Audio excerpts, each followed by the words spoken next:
천천히 우리 다 함께 합독하도록 하겠습니다.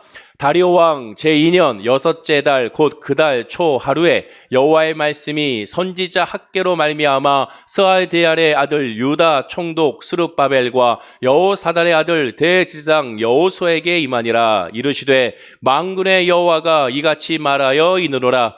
이 백성이 말하기를 여호와의 전을 건축할 시기가 이르지 아니하였다 하느니라. 여호와의 말씀이 선지자 학개에게 임하여 이르시되 이 성전이 황폐하였거늘 너희가 이때 반벽한 집에 거주하는 것이 옳으냐. 그러므로 이제 만군의 여호와가 이같이 말하노니 너희는 너희의 행위를 살필지니라. 너희가 많이 뿌릴지라도 수확이 적으며 먹을지라도 배부르지 못하며 마실지라도 흡족하지 못하며 입어도 따뜻하지 못하며 일꾼이 삭을 받아도 그것을 구멍 뚫어진 전대에 넣음이 되느니라. 아멘. 오늘 하나님 말씀 학개서 1장 1절에서 6절에 있는 말씀으로 이때 판벽한 집에 거주하는 것이 옳으냐? 라는 제목으로 말씀의 은혜를 함께 나누고자 합니다. 아무랬던 2021년도가 지나가고 2022년도 새해가 밝았습니다. 이 새해를 여러분 어떠한 마음가짐으로 기도하고 바라보는지를 모르겠으나 한결같은 마음은 다 잘되기 원하고 응답되기 원하고 편하길 원하는 모든 한마음이 된 줄로 믿습니다. 그러나 이 코로나로 인하여 여태껏 살아보지 못했던 그런 새로운 세상을 계속 살아가고 있습니다. 이 코로나로 인하여 예기치 못한 일들이 계속 이루어지고 있는 것을 우리가 발견하게 되죠. 그러나 감사하게도 이 혼돈의 와중에도 백신도 치료제도 계속 개발되고 또 개발되고 또 개발되고 있으니, 그리고 또 보급되고 있으니 언젠가는 이 언택트 사회가 종식이 되고 예전의 모습으로 반드시 돌아가게 될 줄로 믿습니다.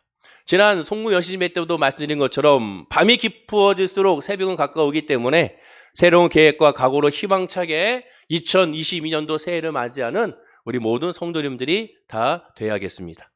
따라서 오늘 본문 말씀을 통하여 우리는 학개 선자를 통하여 주고자 하는 이스라엘 백성들의 메시지를 이 새 신년에 우리가 한번 깨달아 알길 원합니다. 학개 선지자는 4번에 걸쳐서 이스라엘 백성들에게, 유다 백성들에게 권면했습니다. 그 권면의 핵심은 성전을 재건하라는 것이죠. 유대인들이 바벨론 포로 생활에서 돌아온 것은 마치 우리가 코로나19 팬데믹 재앙이 끝나고 나서 정상 생활로 예전의 모습으로 돌아가는 것과 흡사하다고 할 수가 있습니다. 그리고 유대인들이 포로에서 돌아오자마자 바로 성전을 재건하는 일들은 마치 오늘날 코로나 사태가 끝나면 교회로 다시 모여 팬데믹 이전과 같은 예배를 드리는 것과 같다고 할 수가 있게 됩니다. 새해 첫 주일 예배, 신년 주일 예배를 통하여 학개 선지자에게 하나님께서 계시했던 말씀을 우리가 아멘으로 받아듣고 그 메시지에 집중하며 올 한 해를 출발하기를 원합니다. 자, 그러면 오늘 본문 말씀 1절부터 한번 우리가 봐야겠습니다. 제가 읽어드리면 다리오 왕 제2년 여섯째 달 곧 그 달 초 하루에 여호와의 말씀이 선지자 학개로 말미암아 스알디엘의 아들 유다 총독 스룹바벨과 여호사달의 아들 대지상 여호수아에게 임하니라 라고 합니다. 다리오 왕 제2년, 즉 다리오 왕이니까 이미 이방인 왕이라는 것을 우리가 알 수 있죠. 다리오면 바사 제국 페르시아 제국의 왕입니다. 그 왕 제2년에, 즉 이스라엘 백성이 나라가 망할 때죠. 여섯째 달 곧 그 달 초하루에 하나님의 말씀이 학개 선지자에게 임했습니다. 첫 계시가 임하게 되죠. 바사 제국의 다리오 왕 2년, 즉 BC 520년 6월절 초하루에 임했습니다. 하나님의 6월절에 하나님의 말씀이 학개 선지자를 통하여 이스라엘 백성들에게 선포되고 있는 것이죠. 그렇다면 이 말씀을 이해하기 위해서는 먼저 그 당시의 배경을 우리가 알아야 됩니다. 배경을 알지 못하면 오늘 말씀을 온전하게 이해하기가 어렵기 때문에 그렇습니다.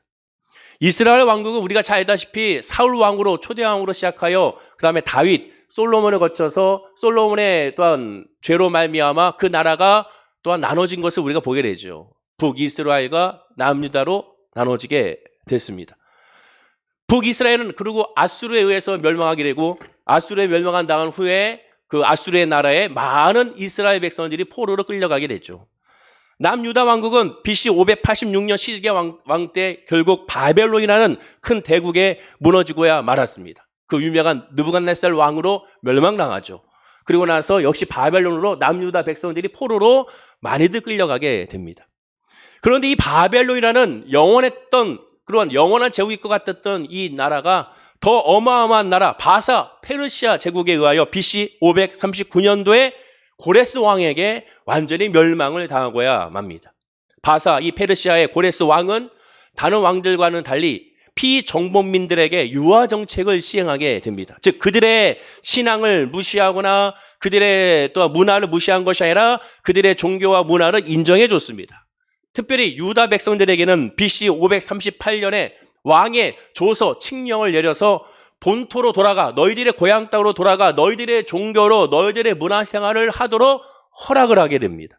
그것이 에스라 1장 1절에서 2절의 말씀이죠. 제가 읽어드릴게요. 바사왕 고레스 원년에 여호와께서 에레미야의 입을 통하여 하신 말씀을 이루게 하시려고 바사왕 고레스의 마음을 감동시키심에 그가 온 나라에 공포도 하고 조소도 내려 이르되 바사왕 고레스는 말하노니 하늘의 하나님 여호와께서 세상 모든 나라를 내게 주셨고 나에게 명령하사 유다 예루살렘에 성전을 건축하라 하셨나니. 하나님은 이방 왕 이 고레스 왕을 통하여 그 마음을 감동시키셔서 예루살렘 성전을 다시 재건하도록 유다 백성들을 포로에서 풀어주게 됩니다. 그 유명한 1차, 2차, 3차 포로 귀환이 여기서부터 출발하게 된 것이죠. 이때 스룹바벨과 여호수아의 인솔하에 1차 포로 귀환이 이루어지게 되고 바로 이때 1차 포로 귀환 때 오늘의 주인공 학개 선지자도 함께 예루살렘으로 돌아오게 됩니다. 이스라엘 백성들은 그애들의 나라가 무너졌을 때 또한 포로로 잡혀가는 동안 하나님 앞에 크게 회개하고 깨달았습니다. 우리나라가 망한 것은 우리가 포로로 잡혀간 것은 하나님을 섬기지 아니하고 하나님의 율법을 지키지 아니하며 우상을 숭배한 죄 때문에 이러한 결과가 나타났다는 것을 비로소 깨닫게 됩니다.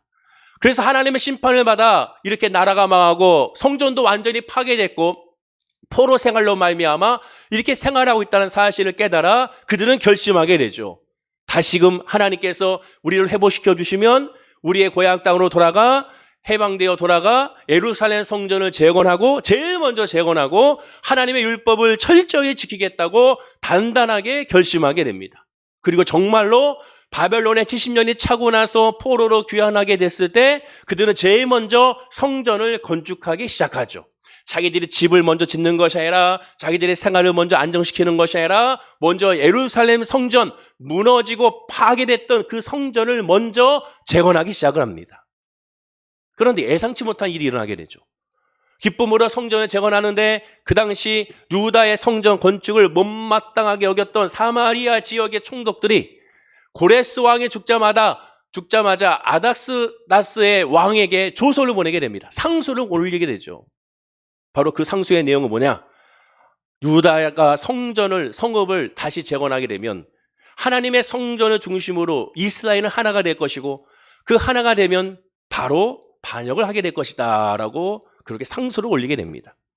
아닥사스다 왕은 이 상소를 받아들고 당연히 겁을 먹고 바로 이 성전 공사를 중단시키게 되죠. 그러다가 다리오 왕 제2년이 6월 1일 오늘 본문이죠. 학개 선지자가 여호와의 첫 계시를 이스라엘 백성들에게 선포하고 그로부터 24일이 있은 후에 스룹바벨과 여호수아의 지도 아래 성전 재건 공사를 시작하는 것이 바로 오늘 본문입니다. 학개 1장 14절과 15절을 제가 읽어드리면 여호와께서 스아대의 아들 유다 총독 스룹바벨의 마음과 여호사닥의 아들 대제사장 여호수아의 마음과 남은 모든 백성의 마음을 감동시키매 다 누굽니까? 다 사람들의 마음을 감동시키매 그들이 와서 만군의 여호와 그들이 하나님의 전 공사를 하였으니 그때는 다리오 왕 제2년 여섯째 달 24일이었더라 라고 분명히 말합니다.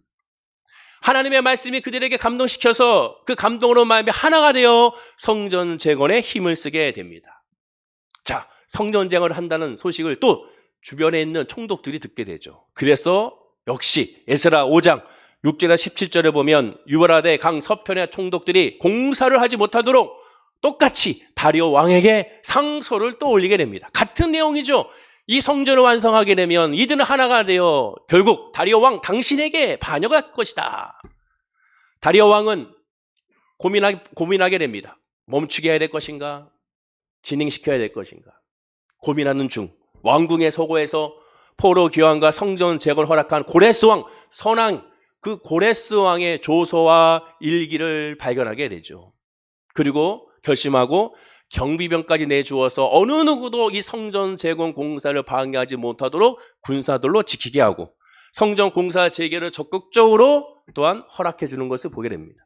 결국 고레스 왕이 죽은 이후 다리오 왕까지 무려 16년간이나 성전은 중지가 되고 공사가 중지가 되고 폐허가 됐지만 16년 만에 다시 재개되어 우여곡절 끝에 4년 후인 BC 516년에 성전은 완공하게 됩니다. 에스라 6장 15절에 다리오 왕 제6년 아달월 3일에 성전일을 끝내니라. 결국 완공이 된 것이죠. 잠시 정리하면 고레스 왕 성전 공사가 허가가 되어 건설이 시작이 됐고 아닥사스다 왕 총독들의 상소로 말미암아 그 당시에 성전 건설이 중단이 되고 다리오 왕 때 성전 건설을 다시 허가했지만 다시 총독들의 상소로 말미암아 잠시 고민에 빠졌다가 경비병까지도 다 주고 그들의 말을 무시하고 성전 건설을 허가하게 되고 마침내 성전 건설이 마무리된 겁니다.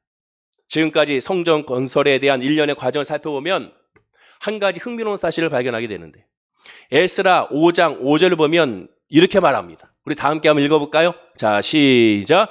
하나님이 유다 장로들을 돌보셨으므로 그들이 능히 공사를 막지 못하고 이 일을 다리오에게 아뢰고 그 답장이 오기를 기다렸더라. 학계 선지자의 첫째 메시지를 들은 이스라엘 백성들이 다리오 왕의 공식적인 허가에 그러한 조서가 내리기도 전에 성전 공사를 재개하기 시작합니다. 그럼에도 사마리아 총독들은 그 공사를 회방하지 못합니다. 그럼 왜 이 사마리아 총독들이 회방하지 못했을까? 물론 첫째 이유는 성령의 역사죠. 하나님께서 보호하시고 지켜주신 하나님의 은혜입니다. 감히 대적할 수 없었겠죠.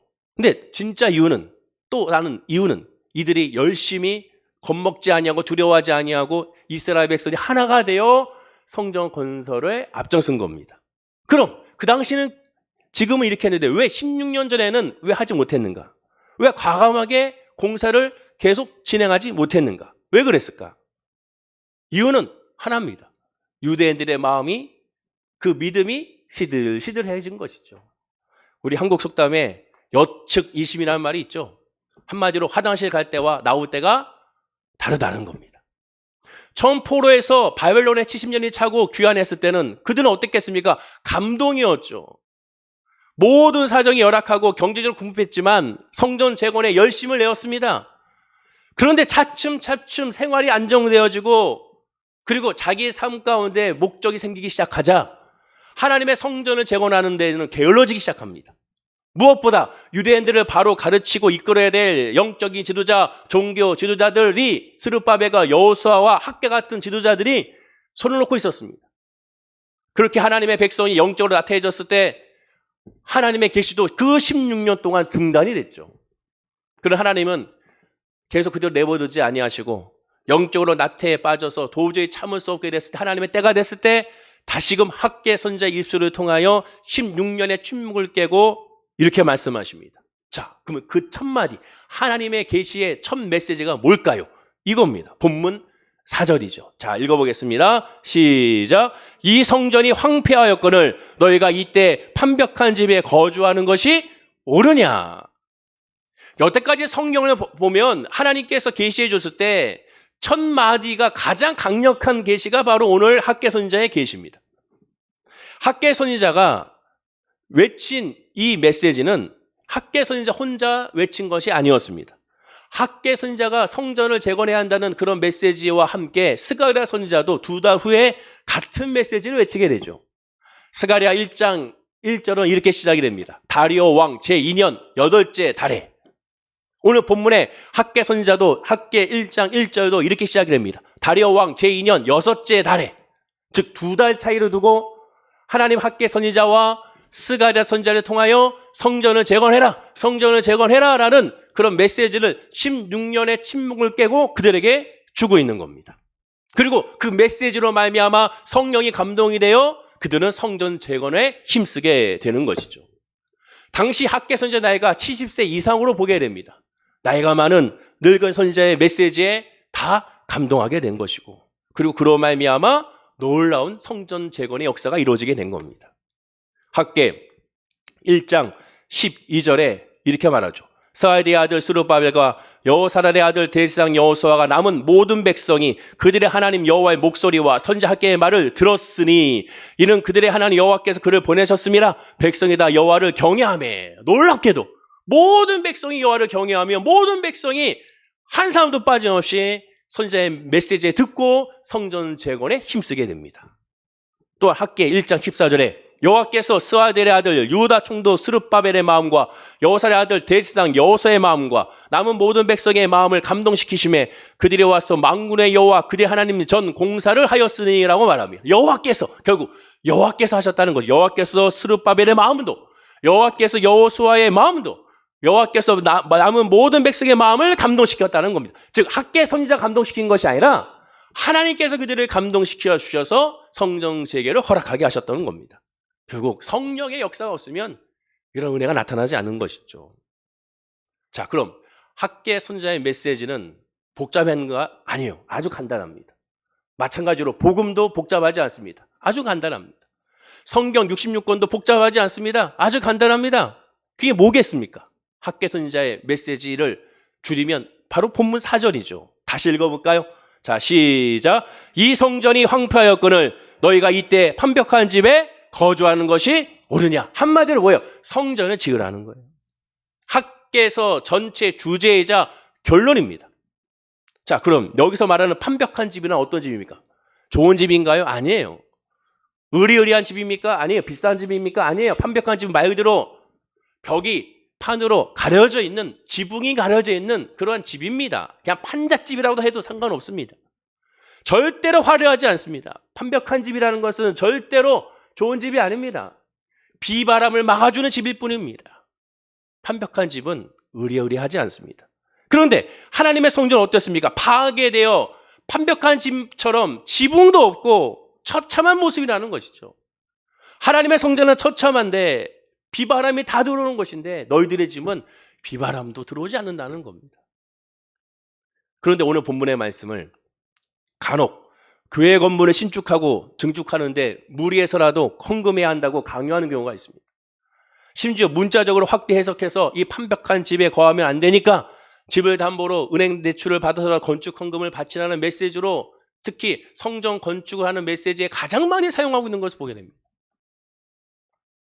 물론 성령이 역사하셔서 성령의 감동으로 그렇게 하라면 해야겠죠. 그러나 본문의 메시지는 그런 의도로 주신 메시지가 아닙니다. 지금 유대인들의 말하고 있는 예루살렘의 성전과 오늘날의 우리 교회 성전과는 비교해 볼 필요가 있습니다. 유대인들의 예루살렘 성전과 오늘날의 교회 성전은 차이가 있습니다. 오늘날 교회는 각 지역에 수도 없이 많이 있습니다. 즉 교회의 외형적인 모습을 봤을 때 오늘날의 교회는 이스라엘의 유대인들의 회당과도 같습니다. 우리 옆에 있는 현대상가 앞에 기와집부터 시작하여 저기 동신아파트 끝까지 살펴보게 되면, 제가 한번 살펴봤더니 그 짧은 거리에 무려 11개의 교회가 있습니다. 어마어마하게 많죠. 마치 유대인들이 모이는 회당과도 같습니다. 예루살렘 성전과 회당은 다릅니다. 예루살렘 성전과 회당은 차이를 둬야 됩니다. 그 무슨 차이가 있겠습니까? 일단 회당은 사진과 같이 유대인들 회당은 소규모 10명만 있으면 회당을 만들 수가 있습니다. 그리고 이곳에서는 무엇을 하느냐? 하나님의 말씀을 가르치고 하나님의 말씀을 묵상하며 하나님께 기도하는 곳이 바로 회당입니다. 다음 사진을 보시면 오늘날의 회당의 모습을 우리가 사진으로 볼 수가 있죠.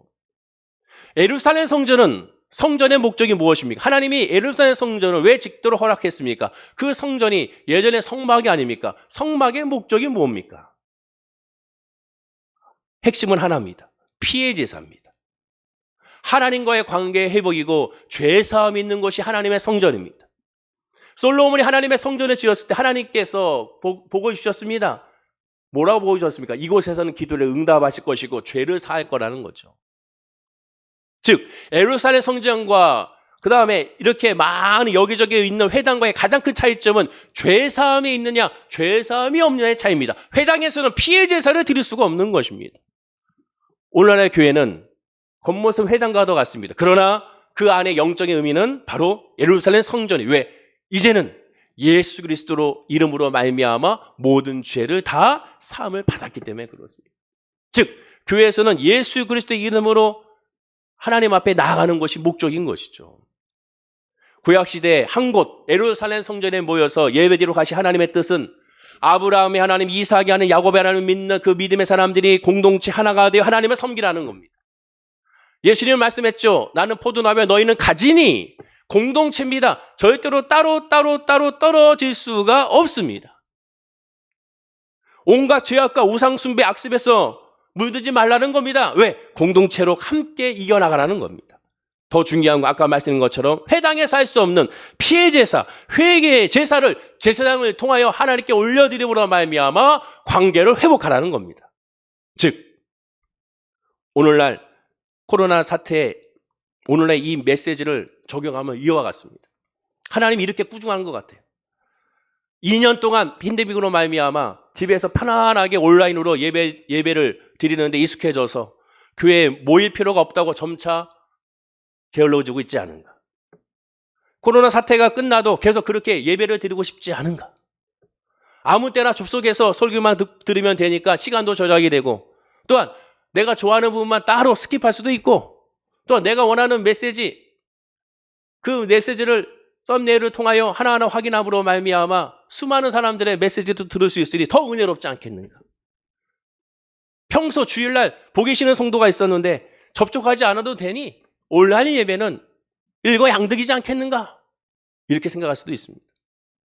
그러나 단순히 섬기는 교회에 모여서 예배를 경건하게 드려야 한다는 의미로 오늘 본문을 받아들여서는 안 됩니다. 예배를 어떻게 드려야 될지를 궁금하게 여겼던 사마리아 여인에게 예수님은 예배가 무엇인지를 자세하게 설명해 주죠. 요한복음 4장 21절과 23절에 예수님의 답을 우리 함께 읽어봐야겠습니다. 우리 다 함께 한번 읽어볼까요? 자, 시작. 예수께서 이르시되 여자여 내 말을 믿으라. 이 산에서도 말고 예루살렘에서도 말고 너희가 아버지께 예배할 때가 이르리라. 너희는 알지 못하는 것을 예배하고 우리는 아는 것을 예배하노니 이는 구원이 유대인에게서 남이라. 아버지께 참되게 예배하는 자들은 영과 진리로 예배할 때가 오나니 곧 이때라. 아버지께서는 자기에게 이렇게 예배하는 자들을 찾으시니라. 예수님 분명히 말씀합니다. 이 산에서도 말고 예루살렘에서도 말고. 아, 그렇구나. 장소가 중요하지 않지 않습니까? 집에서 온라인으로 예배 드려도 충분하잖아요. 장소가 뭐 중요합니까? 너희가 아버지께 예배할 때가 이른다고 그랬습니다. 예수님은. 그 이때는 뭡니까? 이때란 바로 성령의 충만한 바로 지금이라는 거죠. 너희는 알지 못하는 것을 예배하고 우리는 아는 것을 예배하노니 이는 구원이 유대인에게서 남이라.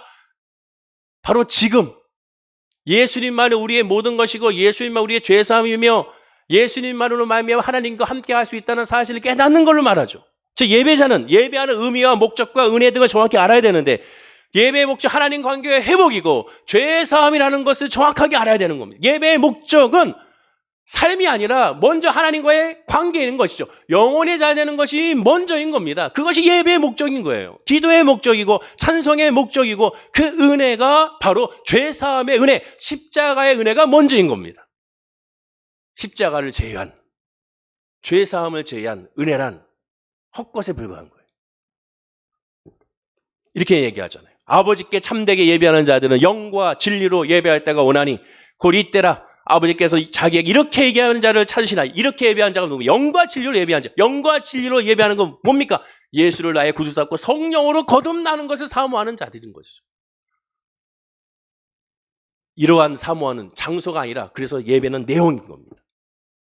따라서 교회란, 교회의 첫째 사역은 다른 것이 아닙니다. 영혼 구원이에요. 영혼 구원. 영혼 구원이 전부입니다. 영혼 구원이 모든 것이에요. 모든 메시지의 핵심의 첫 시발점은 영혼 구원입니다. 예수 그리스도 그 자체고 알파요 오메가 처음과 나중에 돼야 되는 거예요. 예배란 영혼 구원을 위한 예배가 됩니다.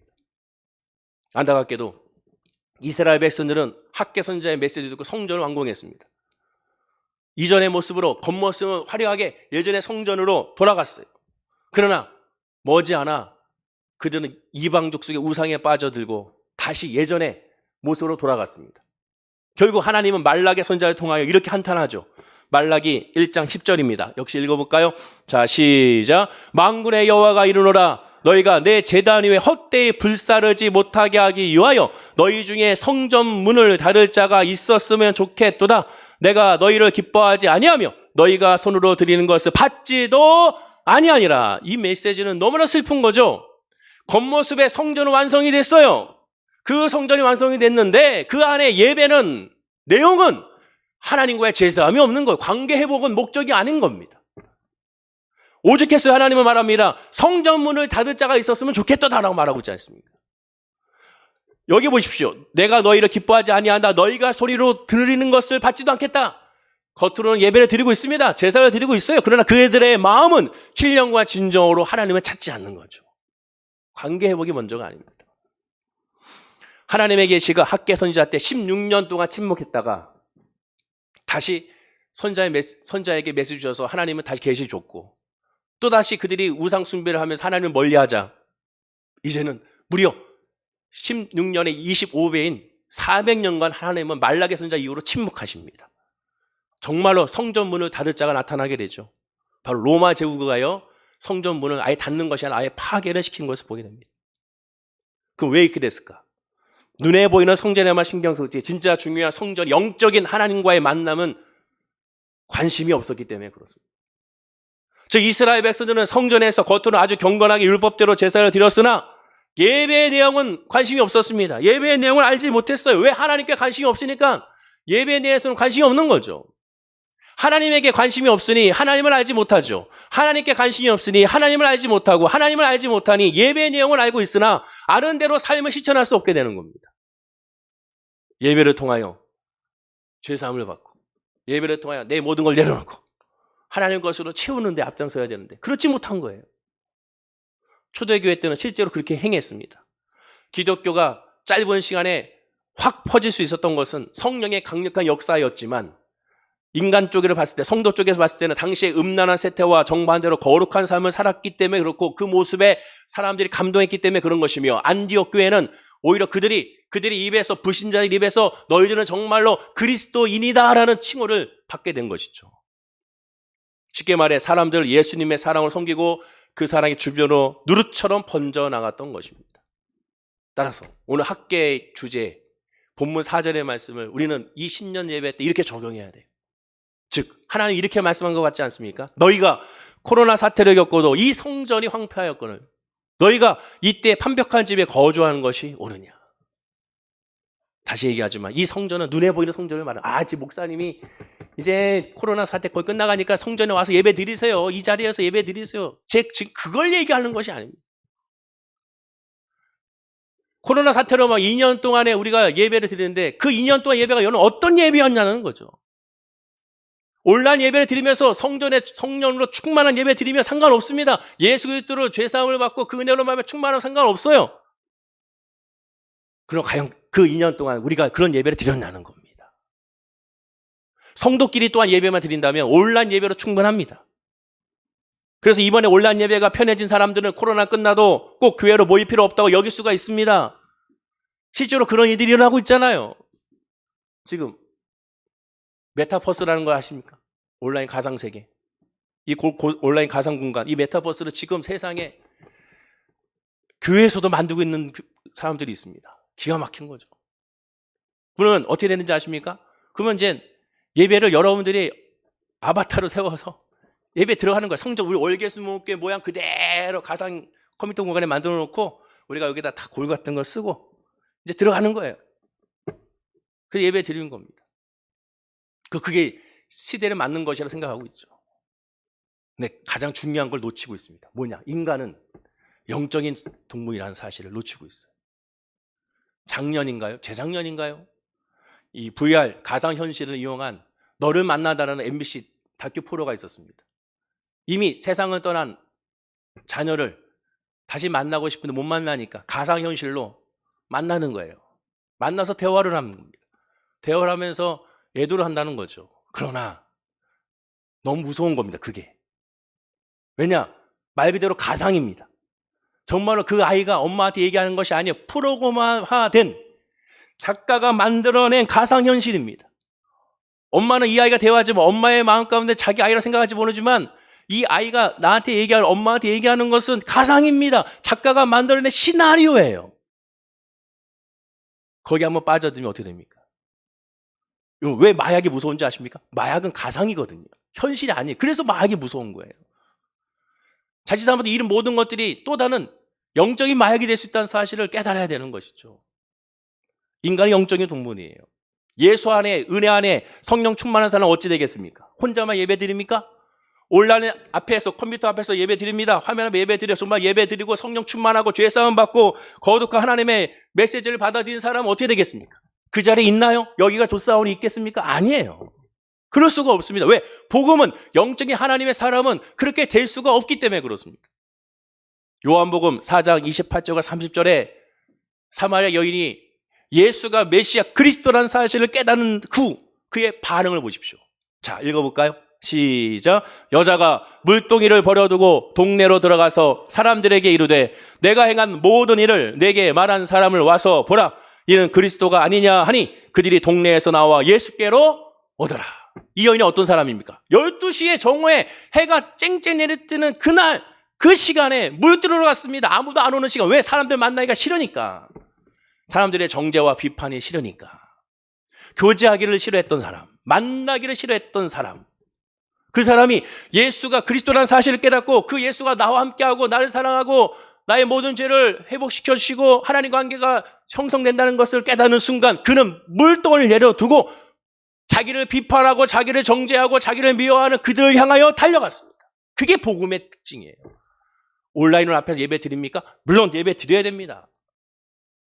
내 몸이 아프고 힘들고 지치니까 어쩔 수 없이 예배 드릴 수 있어요. 뭐라는 것이 아닙니다. 그렇게 드려야 돼. 그런데 그 예배 드리면 은혜 받는 사람이라면 거기서 빠시 벗어나려고 합니다. 하나님, 나 빨리 가서 성도들과 함께 예배 드리고 싶습니다. 이 성전에서 예배 드리고 싶습니다. 그걸 사모하게 되는 거예요. 간절히 사모하게 되는 거예요. 너무나도 사모하게 되는 거예요. 우리 권사님 한 분이 이사 가시고 나서 항상 문자 메시지 예배 끝나면 이렇게 오시는데 그분이 하는 말이 나도 빨리 이 성전에서 이 월계 성전에 다시 예배드리고 싶다는 거예요. 그런 마음이 생기는 거예요. 왜? 복음의 특징은 나 혼자 은혜 받을 수가 없습니다. 예수님의 지상명령이 뭐예요? 너의 복음을 들고 이 세상에 온 유대와 사마리아와 땅끝까지 나가는 거예요.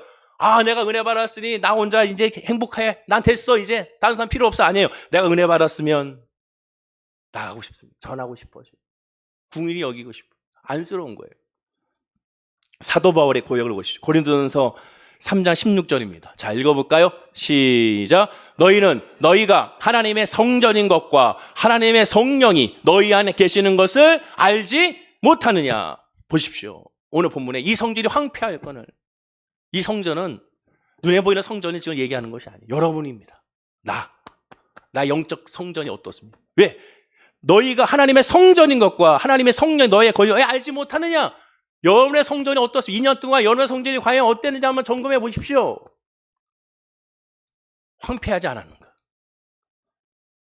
어쩌면 겉으로는 화려할 수 있습니다. 겉으로는 아주 깨끗할 수 있어요.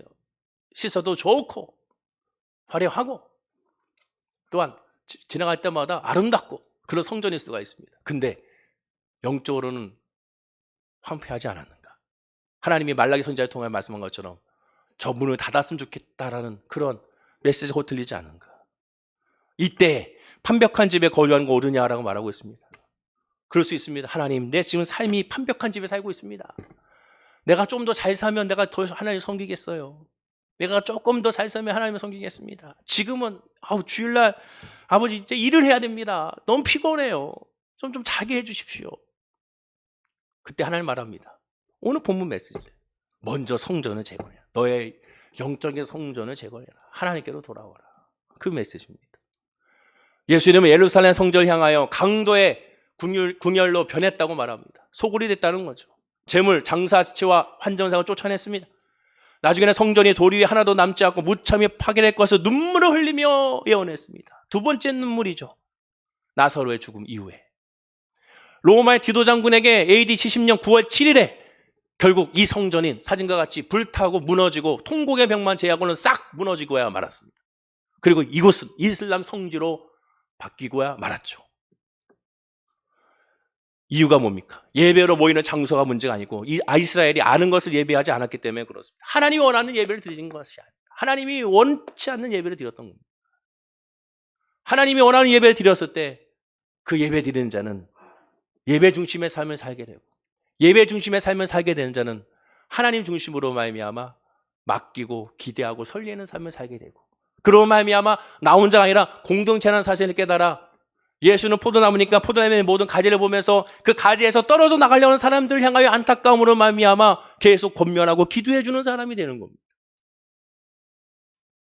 예수님을 만난 사람들을 보십시오. 예수님이 어떤 사람들을 예수님이 어느 곳에서 사람들을 만나는지 보십시오. 예수님이 만난 사람들은 예배당 안에서 만난 사람들이 아니었습니다. 대부분 다 예배당 밖에서 만났죠. 성전 밖에서. 나사렛 회당에서, 즉 이 회당에서 예수님은 이스라엘 백성들을 만났습니다. 어떤 일을 합니까? 예수를 죽이려고 그랬죠. 내가 그리스도야, 내가 메시아야, 그러니까 다 죽이려고 했습니다. 예수를 끌어다가 낭떠러지에서 떨어뜨리려고 했습니다. 예배를 드리고 하나님을 안다고 했던 사람들은 오히려 예수를 죽이려고 했고 예수님께 관심이 없었습니다. 그러나 정말 예수님 관심 있던 사람들은 예배당 안에 있는 사람, 성전 안에 있는 사람이 아니라 성전 밖에 있는 사람들이었죠. 누구였습니까? 거지, 창녀, 귀신 들린 자, 불구자, 불치병자, 고아, 과부, 세리, 외국인 나그네, 우상 숭배자들이 예수님을 환영하고 인정하고 모셔드렸죠. 성전 밖이었습니다. 예배당 안에 있는 사람들은 예수님의 말씀에 관심이 없었고 예수님을 죽이려고 했습니다. 그러나 예배당 밖에 있는 사람들은 예수님의 말씀에 귀 기울였습니다. 주의 은혜를 구했습니다. 하나님은 오늘 본문 4절에 이 짧은 메시지 안에 하나님의 분노를 최대한 절제하고 있다고 생각됩니다. 성전 공사를 10년간 중지했어도 징벌을 내리지 않았고 궁유를 베풀으셨다가 때가 참에 성령으로 간섭하셔서 그들을 돌아오게 했습니다. 그리고 나이 많은 학계 선자의 입술을 통하여 그들에게 깨닫게 하셨죠. 하나님은 지금 코로나로 모든 사람에게 삶과 죽음에 대해 심각하게 따져보라는 회개의 메시지를 선포하고 있는 거예요. 한번 살펴봐라. 우리의 영적인 성전은 과연 어떠한가? 이 코로나 2년 동안 여러분도 어떠합니까? 어떠하고 있습니까? 주를 향한 믿음의 예배가 과연 어떠합니까? 기도가 과연 어떠합니까? 하나님에 대한 관심도는 과연 어느 정도입니까? 정말로 주님께 관심을 가져야 되고 말씀에 귀 기울여야 되며, 그렇지 않으면 예수님이 계시는 곳으로 함께하지 않으면 예수님 계속해서 교회 밖으로 머물 수밖에 없으실 겁니다. 여러분, 코로나 사태로 인하여 가장 아쉬운 것이 무엇이겠습니까? 한번 생각해 보세요. 뭐가 가장 아쉬워요? 여러 가지 아쉽죠. 그러나 가장 아쉬운 게 뭡니까? 마스크를 못 벗는 거잖아요. 산에 올라갔습니다. 산에 올라가서 그 싱그러운 그 공기를 맡아야 되는데 마스크로 맡을 수가 없어요. 비 온 뒤에 그 흙 냄새, 그 숲의 냄새를 맡을 수가 없습니다. 맡는다 하더라도 마스크를 통하여 들어오는 냄새는 어딘가 어색하죠. 그리고 순간 마스크 벗는 순간 그 공기, 그 신선한 공기를 느끼는 순간, 와, 오늘도 마찬가지. 오늘도 예배 드리는데 마스크를 쓰고 예배 드리는 분들이, 즉 영적인 마스크를 쓰고 예배 드리는 분들이 혹시 있습니까? 예수의 이름으로 벗어야 되는 거예요. 예수의 이름으로 완전히 벗어내야 됩니다. 그래야 정말 예수 그리스도의 은혜가 뭔지를 알게 됩니다. 복음은 순복음, 우리가 순복음이잖아요. 온전한 복음, 꽉 찬 복음, 풀 가스펠이지 않습니까? 충만하고 넘쳐나는 복음을 우리가 받아들여야 되는 거죠. 예수로 꽉 채워야 되는 겁니다. 영적으로 코로나 사이에 가장 아쉬운 것이 무엇이 돼야 되겠습니까? 오직 하나님 앞에 온전하게 예배하고 기도하는 것이 돼야 돼요. 하나님을 알려고 힘쓰는 저와 여러분의 신앙이 되어야 될 줄로 믿습니다. 올 한 해 우리는 이 메시지로 우리의 성전을 재건하는 이 한 해가 되기를 간절히 축원을 드립니다. 반드시 그 시간이 지나면 코로나는 이제 사라지게 될 거예요. 학자들은 말하죠. 올 가을이면 야외에서는 마스크를 벗을 것이다. 과연 정말 그럴지는 그때 가봐야겠지만 확실한 거는 머지 않았다는 것은 확실할 것 같습니다. 그러면 우리가 이러한 코로나 이후를 한번 생각해 봐야죠. 과연 우리의 예배와 우리의 기도와 우리의 말씀은 과연 그 당시에 무너졌던 것이 다시 돌아올 수 있을까? 아니요. 지금 돌아와야죠. 지금 회복해야 되고 지금 성전을 건축해야 되고 지금 하나님께 엎드려야 될 줄로 믿습니다. 오늘 학계 선지자의 외침이야말로 성도가 새해 첫날 아침에, 아니 천국 가는 그날까지 매일 아침마다 들어야 할 하나님의 음성인 줄로 믿습니다. 바꿔 말하면 교회와 성도가 올해의 목표를 거창하게 잡을 필요 없이 오직 예수로만, 복음으로 살자, 제가 그랬잖아요. 복음으로 사는 것으로만 만족하고 충만한 우리 월계 순복음교회 성도님들이 다 되어야 될 줄로 믿습니다. 그리하여 올 한 해 한번 다시 권면합니다. 예배에 한번 성공해 보십시오. 이 주일날 예배에 한번 성공해 보십시오. 주일날 예배 성공할 때 늦게 오지 마시고 찬양 전부터 기도로서 준비하시면서 마치는 시간 그래봐야 많아야 1시간 30분입니다. 그 1시간 30분 요새 영화 시간도 안 되는, 요새 영화는 거의 2시간인데 영화 시간도 이 1시간 30분 여러분 일주일에 한 번 정말 마음을 다 잡고 한번 와서 예배 드려 오시죠. 그냥 오시는 것이 아니라 설레고 기대하는 마음으로 하나님 내가 오늘 예배 드립니다. 나에게 하나님 은혜를 주시옵소서. 그리고 하나님께 물어보세요. 따지기도 하십시오. 하나님 왜 나에게는 복음을 성령을 주지 않습니까? 이 한 해 내가 예배 드립니다. 내 무너진 성전을 하나님 회복시켜 주시고 정말 하나님이 살아계시다면 나의 예배를 받아주시고 나를 변화시켜달라고 기도해보는 이 한 해가 되기를 간절히 축원을 드립니다. 그러면 하나님의 놀라운 은혜가 우리에게 임함으로 말미암아 무너졌던 성전도 재건이 되고 예배가 회복이 되니 영혼을 잘 되니 범사가 잘 되고 우리의 가정이 잘 되고 또 우리의 삶이 풍요롭고 생각지도 못했던 놀라운 은혜로 말미암아 늘 기쁨이 넘쳐나는 우리 월계 순복음교회 성도님들이 다 될 줄로 믿습니다. 기도하겠습니다. 아버지 안에 감사합니다. 우리 사랑하는 성도님들 오늘 메시지 학계 선지자의 메시지에 아멘하게 하여 주시고 그 메시지에 반응하여 우리의 무너진 성전을 예수 그리스도의 이름으로 회복하는 우리 모든 성도님들이 다 될 수 있도록 복을 더하여 주시옵소서. 성령으로 말미암아 믿음으로 일어나고 성령으로 말미암아 믿음으로 감사하고 성령으로 말미암아 믿음으로 찬양하는 은혜가 우리 성도님들 가운데 있게 하여 주시옵소서. 그래 올 한 해 예수의 믿음으로 말미암아 자유와 평안함이 넘쳐나게 하여 주옵소서. 감사드리며 예수님의 이름으로 기도드립니다. 아멘. 우리 말씀